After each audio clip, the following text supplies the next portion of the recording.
Hello everybody, welcome to my channel, Just My Opinion.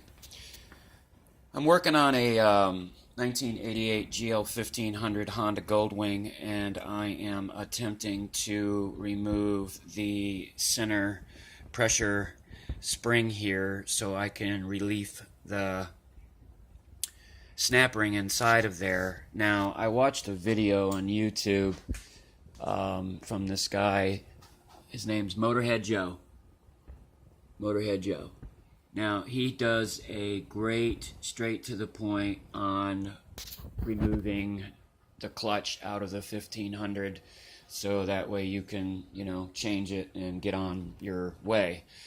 What I'm going to do here is I'm going to show you some bullet points on how to do this if you don't have shop tools like most of us that are watching YouTube don't. So I asked him, what size piston he used to press down on this spring in here, the spring washer here, and he told me what it was. If you want to know, check the video.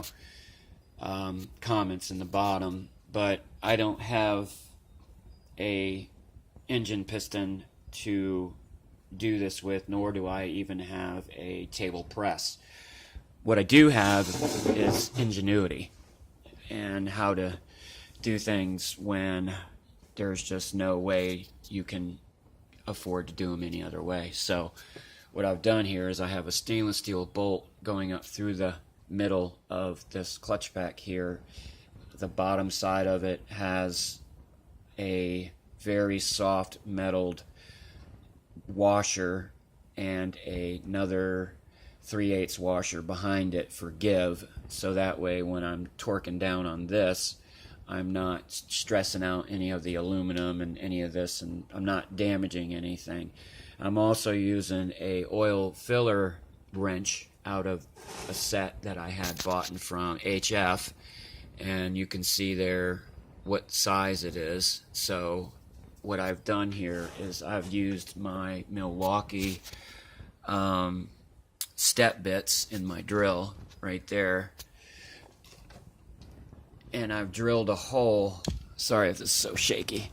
I've drilled a hole right through that oil filler wrench, obviously while it was on the bench, as you can see all the shavings on the ground there, and it's made of soft aluminum, so if I overstress anything it will snap.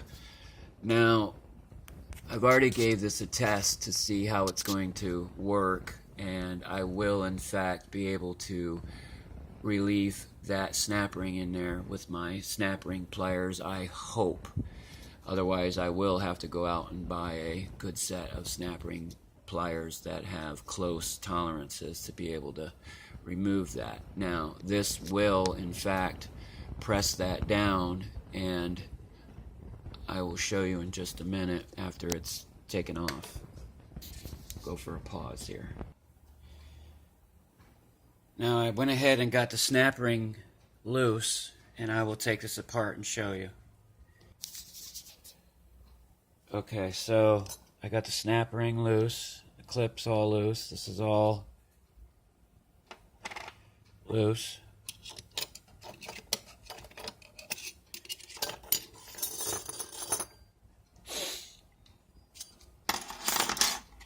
Now, like I said, I went ahead and bought a new one of these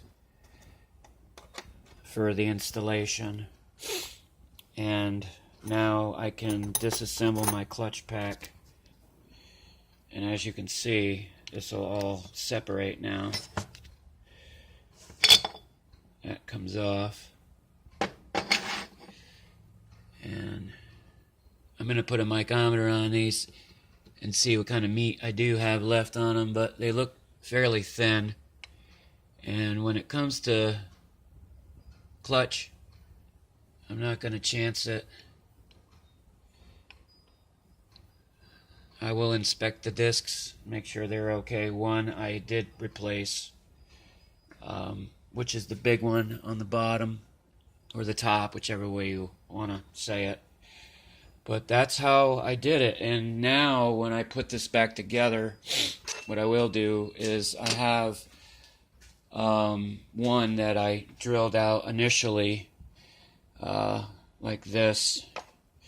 It was this one here, it's metal. It's kind of folded under pressure, but I think the reinstallation will be fine with this, and with the new parts I think it's gonna go pretty good. And like I said, I'll put a micrometer on these and see where I'm at, and I'll do my inspection, and if I'm good, I'm gonna run them. If not, I'll change them. But it's all what the micrometer said, because I have this great program, which I'll show you in just a second here. Let's see here. Please give me a moment. Okay.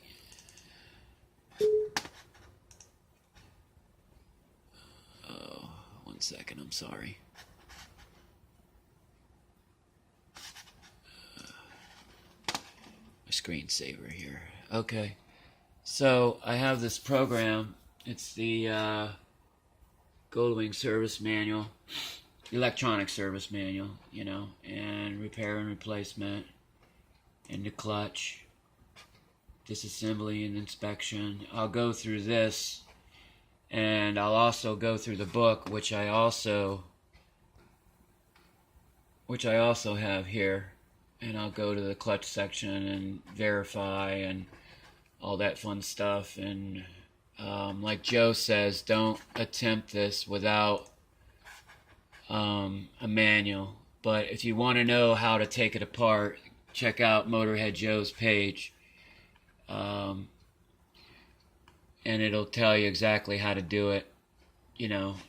And that's how I separated the clutch when I was doing mine. Now, he did say that you could use an angled impact socket, and you got to know your socket, or on your socket, you got to know your impact strength, you know, to knock that nut loose,